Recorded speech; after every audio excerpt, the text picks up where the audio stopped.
Ko'rmagani ko'rgani qursin deyishga shoshilmanglar. Hamma go'shtni biz yemaymiz, mehmonlar uchun oldik. Qishloqqa ketayotgandek telefon kelib qoldi. Tekinga o'rdak bor deb qoldi. Tekin bo'lsa temir diyor deganlardek biz ham ikkita o'rdak oldik. Yo'l-yo'lga pomidorimizni ham pulga oldik. Yo'l yursak ham mo'l yurdik. Ertalabda ikkita tekin tomonda uyg'otib pechkani buzishdan boshladik. Ersiz o'rtog'imga top beraman qishlog'imizdan deb aldab ishlatib oldim. Bu o'yin ahvolini ko'rgan o'rtog'im hushidan ketib qolsa bo'ladimi?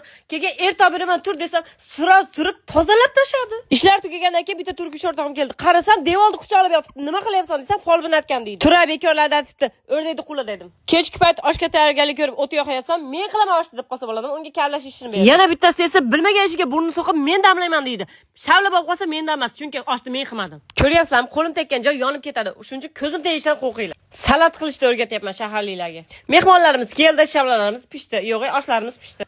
Yeb ichib tishgandan keyin uylar ketinglar desam, yo'q qolamiz deydi. Boshim siqsa, oyog'im siqmaydigan uyimga necha kishi qolamiz deb davlenam oshib ketdi. Qo'shiq aytib jikkilashni boshladim. Soat ertalab 4 gacha rasa kurtlarimizni so'kib jikkil qildik. Qarasam rasa charchashdi. Oxiri uyga taklif qildim, uxladik.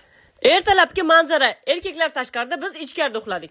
Ertalab nonushta tayyorlash uchun hammasini tepib yo'qotishga majbur bo'ldim, chunki yana mehmonlarim keladigan edi. Bugungi konseptimiz Mardinli qizlarning konsepti bo'ladi. Bolalar basseynda maza qilayotgan bir paytda erim bechora turpotash bilan oldi. Hamma jikkilab irg'ib o'ynayotgan bir paytda meni xayolim so'rida og'anab ketmasa bo'ldi. Fontanimiz yoqqan bo'lsa, like.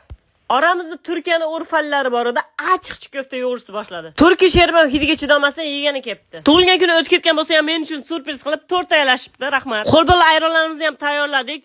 Shunda chikoftani yeyishim bilaman, achchiq emas, achchiq ekan, og'zimdan emas, ketimdan ham achchiq chiqib ketdi. Men teksiz hepiniz degan rasm, chunki men bitta o'zbekish, qolgan hammasi turkish. Yedirib, ichirib, anjancha ham kiydirib jo'natdim uyiga, kapak uyligiga. Meni 2 kunlik kunim shunaqa o'tdi. Sizniki qanaqa?